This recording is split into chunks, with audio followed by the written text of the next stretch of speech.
கார்த்தி ரேவதி சீரியலை பற்றி தான் நம்ம இந்த வீடியோக்குள்ளே போகிறோம். நம்ம வீடியோக்குள்ளே போகிறதுக்கு முன்னாடி நம்ம சேனலுக்கு யாரெல்லாம் சப்ஸ்கிரைப் பண்ணி அவங்களாம் சப்ஸ்கிரைப் பண்ணிக்கிடுங்க. பக்கத்தில் உள்ள பெல் பட்டனை கிளிக் பண்ணுங்க. வாங்க வீடியோக்குள்ளே போகலாம். கார்த்திகிட்ட நவீன் ஃபோன் பண்ணி இந்த விஷயத்த சொல்லியிருந்தாங்க. என்ன இந்த மாதிரிக்கு அடைச்சி வச்சிருக்கிறாங்க, எப்படியாவது நீ காப்பாற்று கார்த்தி அப்படின்னு சொல்லும் போது அப்போ கார்த்தி உடனே சொல்கிறாங்க, கவலைப்படாத, நான் சீக்கிரமாகவே வந்துடுவேன் அப்படிங்கிறாங்க. அது மட்டும் இல்லாமல் நான் கண்ட்ரோல் ரூமுக்கும் இப்படி ஃபோன் பண்ணி நான் சொல்லிட்டேன் அப்படிங்கவும், நீ கவலைப்படாத நவீன், கொஞ்சம் நேரம் மட்டும் நீ அட்ஜஸ்ட் பண்ணிக்கோ, எப்படியாவது நான் உன்னை காப்பாற்றிடும் அப்படின்னு கார்த்தி நம்பிக்கையோட நவீன்ட்டு சொல்லவும் நவீன் சரி அப்படிங்கிறாங்க. அடுத்து பார்த்தோம்னா மயில்வாகனே இதை கேட்டுட்டு அதிர்ச்சி அடைகிறாங்க. இவனுக்கு இந்த அளவுக்கு மோசமாக போவாங்கன்னு சொல்லி கொஞ்சம் கூட நம்ம எதிர்பார்க்கவே இல்லை. ஏன் அந்த சின்ன மாமியார் இப்படிலாம் தன்னுடைய குடும்பத்தை பழிவாங்கன்னு சொல்லிக்கிட்டு அவங்களே இப்படிலாம் பண்ணிட்டு இருக்காங்களோ தெரியல. என்ன இருந்தாலும் சரிதான், அத்தை அவங்கள நல்லா தானே கவனிச்சுக்கிட்டுதாங்க. ஆனாலும் அவங்களுக்கு எதுக்காக இந்த மாதிரிலாம் பழிவாங்க உணர்ச்சியே தெரியல அப்படின்னு சொல்லவும், இப்போ என்ன கார்த்தி பண்ண போறோம், நம்ம எப்படி கண்டுபிடிக்க போறோம் அப்படின்னு சொல்லவும் உடனே கார்த்தி சொல்லிட்டு இருக்கிறாங்க, அந்த போன் சேகர்னு சொல்லிட்டு ஒருத்தர் கூடியதான், அந்த சேகரை மட்டும் நம்ம கண்டுபிடிச்சிட்டோம்னா எந்த இடத்துல இவங்க இந்த மாதிரி பண்ணியிருக்கிறாங்கன்னு சொல்லிட்டு நம்ம கண்டுபிடிச்சிடலாம் அப்படிங்கிறாங்க. அடுத்ததாக பார்த்தோம்னா சந்திரகலாவுக்கு இந்த விஷயத்தை கான்ஸ்டபிள் மூலமாக அவங்க சொல்லியிருந்தாங்க. இந்த மாதிரிக்கு சேகருங்கிற ஒருத்தரோட ஃபோன் நவீன் கையில் சிக்கியிருக்குது, அதனால நவீன் கண்ட்ரோல் ரூமுக்கு ஃபோன் பண்ணி இந்த விஷயத்த சொல்லிட்டான் அப்படின்னு சொல்லவும், சரி நான் அதை பார்த்துக்கிடுது அப்படின்னு சொல்லிட்டு சந்திரகலா பார்த்தோம்னா சிவனாண்டிக்கு ஃபோன் பண்ணி இந்த விஷயத்த சொல்கிறாங்க. சேகர் நவீன் இந்த மாதிரிக்கு பண்ணும்போது அவன் ஃபோனை அந்த பாக்ஸுக்குள்ளே போட்டுட்டான் போலுக்கு. இப்போ என்னென்னா நவீன் அந்த ஃபோனை வச்சு கண்ட்ரோல் ரூமுக்கு ஃபோன் பண்ணியிருக்கிறான் அப்படிங்கவும் உடனே சிவனாண்டி இது கேட்டதுமே அதிர்ச்சி அடைகிறாங்க. இப்போ என்ன சந்திரா பண்ணுறதுக்கு அப்படிங்கவும், கண்டிப்பாக அந்த நவீன் சும்மா இருந்திருக்க மாட்டான், அவன் கார்த்திக்கு எப்படியும் ஃபோன் பண்ணியிருப்பான், கார்த்தி உடனே சேகரை கண்டுபிடிக்கிறதுக்காக அவன் வருவான், அதனால அதுக்கு முன்னாடி நம்ம அந்த சேகரை தூக்கிடணும் அப்படிங்கிறாங்க.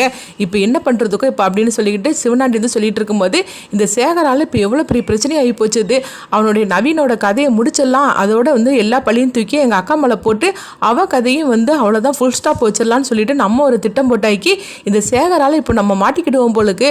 அவன் மட்டும் கார்த்திகையில் கிடைச்சிடக்கூடாது, கார்த்திகையில் கிடைச்சிட்டா அவ்வளோதான், எப்படியும் கார்த்திக் கண்டுபிடிச்சிருவான். அதுக்கு முன்னாடி நீங்கள் எப்படியாவது சேகரை பிடிங்க, பிடிச்சது மட்டும் இல்லாமல் அவனை எங்கேயாவது போக சொல்லிடுங்க, அப்படி இல்லைன்னா அவன் கதையை முடிச்சிட்டாலும் சரிதான் அப்படிங்கவோ உடனே சிவனாண்டியும் முத்துவேலும் பார்த்தோம்னா அவங்க சேகரை கண்டுபிடிக்கிறதுக்காக போகிறாங்க. அதே நேரத்தில் கார்த்தி நவீனுக்கு திரும்பவும் ஃபோன் பண்ணுறாங்க.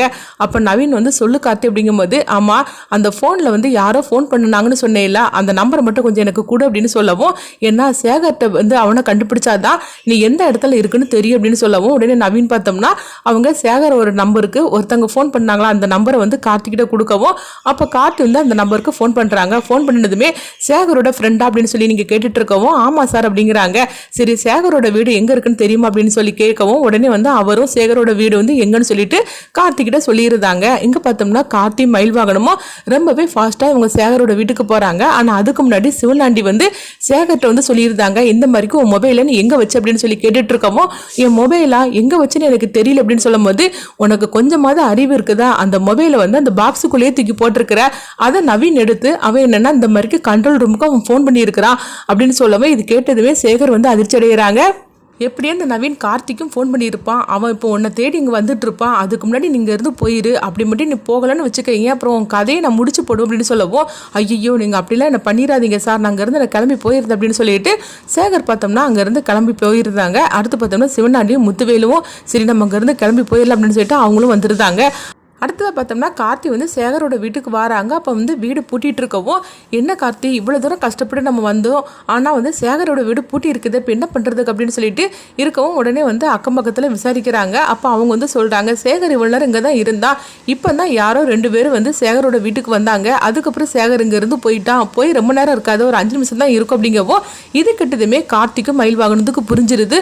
ஓஹோ அப்போ ஆக மொத்தத்தில் இந்த விஷயம் சிவனாண்டிக்கும் முத்துவேலுக்கும் தெரிஞ்சிருக்குது அப்படின்னு சொல்லவும், எப்படி தெரிஞ்சிருக்கும் அப்படின்னு சொல்லி கேட்டுட்டு இருக்கும்போது உடனே கார்த்தி சொல்றாங்க, அதான் நவீன் கண்ட்ரோல் ரூமுக்கு ஃபோன் பண்ணியிருக்கிறாம்ல, அதனால அவங்க ஸ்டேஷனுக்கு தகவல் கொடுத்துருப்பாங்க, அங்கே இருந்து தான் சந்திரகலாவுக்கு இந்த விஷயத்த சொல்லியிருப்பாங்க, அதனால தான் சந்திரகலா சேகரை எப்படி நம்ம கண்டுபிடிச்சிடக்கூடாது அப்படின்னு சொல்லிட்டு இங்கேருந்து போக வச்சிருக்கிறா அப்படின்னு சொல்லவும், ஆமாம் கார்த்தி நீ சொல்கிறதெல்லாம் கரெக்டு தான், இப்போ எப்படி நம்ம அவனை கண்டுபிடிக்கிறதுக்கு அப்படிங்கவும் உடனே கார்த்தி சொல்கிறாங்க, சேகர் இப்போ தானே போயிருக்கிறான்னு சொல்கிறாங்க, அதனால எப்படி நம்ம அவனை கண்டுபிடிச்சலாம் அப்படின்னு சொல்லிட்டு உடனே சேகரை தேடி கண்டுபிடிச்சிட்டு இருக்கிறாங்க. அப்போ சேகருங்கிறது யாருன்னு உங்களுக்கு தெரியாதனால அப்போ உடனே அங்கே பக்கத்தில் உள்ளவங்ககிட்ட விசாரிக்கிறாங்க, சேகருங்க யார் அப்படின்னு சொல்லி எங்களுக்கு தெரியல, கொஞ்சம் நீங்கள் சொல்லுவீங்களா அப்படிங்கும்போது உடனே அவங்களும் கார்த்திகிட்ட சரி அப்படிங்கிறாங்க. என்னாச்சு ஏதாவது பிரச்சனை அப்படின்னு சொல்லி கேட்கும்போது, ஆமாம் ஒரு பிரச்சனை தான், அதனால தான் சேகரை பார்க்குறதுக்காக நான் வந்தோம் அப்படிங்கப்போ உடனே அவங்க சொல்கிறாங்க சேகர் நேற்று கூட எங்கேயோ போயிட்டு லேட்டாக தான் வந்தா அப்படின்னு சொல்லிட்டு இருக்கும்போது உடனே கார்த்திக்கும் மயில் வாகனத்துக்கும் வந்து தெரிஞ்சிருது. ஓஹோ இதெல்லாம் பண்ணிட்டு அவன் லேட்டாக வந்திருக்கிறான் அப்படின்னு சொல்லவும் அப்போ சேகர் வந்து பார்த்தோம்னா அவங்க பஸ் ஸ்டாண்டில் நின்றுட்டு இருக்கிறாங்க. அப்போ உடனே அவர் சொல்கிறாரு அந்த நிற்கிறான் பார்த்தீங்களா அவன் தான் சேகர், நீங்கள் தேடிட்டு இருக்கிற சேகர் அப்படின்னு சொல்லவும் இது கேட்டதுமே கார்த்தி மயில் வாகனமும் அவருக்கு ரொம்பவே தேங்க்ஸ் சொல்லிட்டு அவங்க சேகர் பக்கத்தில் 2 பேரும் வராங்க. உடனே சேகர் பார்த்தோம்னா கார்த்தி மயில் வாகனத்தையும் பார்த்து திருன்னு முழிச்சிட்டு இருக்கிறாங்க. என்னது இவங்க 2 பேரும் நம்ம பக்கத்துல இருந்து நின்றுட்டு இருக்கிறாங்க அப்படின்னு சொல்லிட்டு அவங்க திருன்னு முழிச்சிட்டு இருக்கவும் உடனே நீ தானே சேகர் அப்படின்னு சொல்லி கேட்டுட்டு இருக்கவும் இல்லையே நான் இல்லையே அப்படின்னு சொல்லிட்டு இருக்கும்போது ஒரு மயில் வாகனம் வந்து நீ தானடா சேகர் அப்படின்னு சொல்லிட்டு இருக்கும்போது கார்த்தி பார்த்தோம்னா ஒழுங்கு மரியாதையை சொல்லிடு அப்படிங்கவும் அவங்களும் பயந்து போய் அவங்க ஓட ஆரம்பிச்சிருந்தாங்க. அப்போ கார்த்தி மயில் வாகனமும் அவங்கள துரத்தி பிடிச்சது மட்டும் இல்லாமல் பலார்னு 2 அறையை விடுறாங்க. கார்த்தி ஒழுங்கு மரியாதையை நவீனை எங்கே தூக்கி வச்சிருக்கிறீங்கன்னு ஒழுங்கு மரியாதை சொல்லிடு அப்படிங்கவும் உடனே வந்து கார்த்தியோட அடி தாங்க முடியாமல் அவங்களும் நான் சொல்லிடுறேன் சார் அப்படிங்கிறாங்க. உங்களுக்கு எவ்வளோ தைரியம் இருந்தால் உயிரோடு இருக்கப்பட்டவனே இந்த மாதிரி நீ செஞ்சிருப்ப அப்படின்னு சொல்லிக்கிட்டு மயில் வாகனமும் போட்டு அடிக்கிறாங்க. வாடா அப்படின்னு சொல்லிட்டு கூட்டிகிட்டு போகவும் அப்போ நவீன் எங்கே வச்சுருந்தாங்களோ அந்த இடத்துக்கு வந்துருந்தாங்க. வந்ததுமே உடனே வந்து கார்த்தி வந்து கேட்டுட்டு இருக்கிறாங்க இந்த இடத்துலன்னு சொல்லி கேட்கும்போது ஆமாம் சார் இந்த இடத்துல தான் அப்படிங்கிறாங்க. உடனே மயில் வாகனம் வந்து சொல்கிறாங்க அட பாவீங்களா இப்படிலாம் பண்ணிட்டீங்களா அப்படின்னு சொல்லவும் இப்போ என்ன பண்ணுறதுக்கு அப்படிங்கும்போது பக்கத்தில் வந்து அதாவது மம்பட்டிலாம் வேணும் அப்படிங்கும்போது நான் அந்த வீட்டில் தான் வாங்கணும் அப்படிங்கிறாங்க. உடனே மயில் வாகனம் அவங்க கிட்ட போய் கேட்கும்போது உடனே அவர் வந்து நீங்க என்ன யார் அப்படின்னு சொல்லி கேட்டுட்டு இருக்கும்போது இந்த மாதிரி பண்ணியிருக்கிறாங்க அப்படிங்கிறாங்க.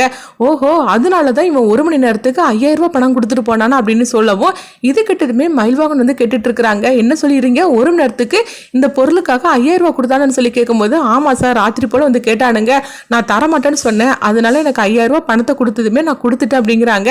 5000 ரூபாய் பணம் கொடுக்கும் போதே உங்களுக்கு சந்தேகம் வந்திருக்க வேண்டாமா அப்படிங்கவும் இப்படிலாம் பண்ணுவாங்கன்னு சொல்லி நான் கொஞ்சம் கூட எதிர்பார்க்கவே இல்லைன்னு சொல்லிட்டு உடனே அவர் வந்து அதுக்குள்ள பொருளெல்லாம் எடுத்து கொடுக்குறாங்க. அடுத்து பார்த்தோம்னா எல்லாருமே சேர்ந்து அந்த மண்ணெல்லாம் வந்து எடுக்கிறாங்க. எடுத்ததுமே பாக்ஸை ஓப்பன் பண்ணி பார்க்கும்போது நவீன் வந்து தூக்கமான நிலைமையில இருக்கிறாங்க. ஐயோ நவீனுக்கு வந்து என்னாச்சோ தெரியல அப்படின்னு மயில் வாகனம் சொல்லவும் அடுத்ததாக பார்த்தோம்னா கார்த்தி வந்து மயில் வாகனத்தை தூக்கிட்டு போய் நேராக ஹாஸ்பிட்டலில் வந்து அவங்க கூட்டிகிட்டு போகிறாங்க.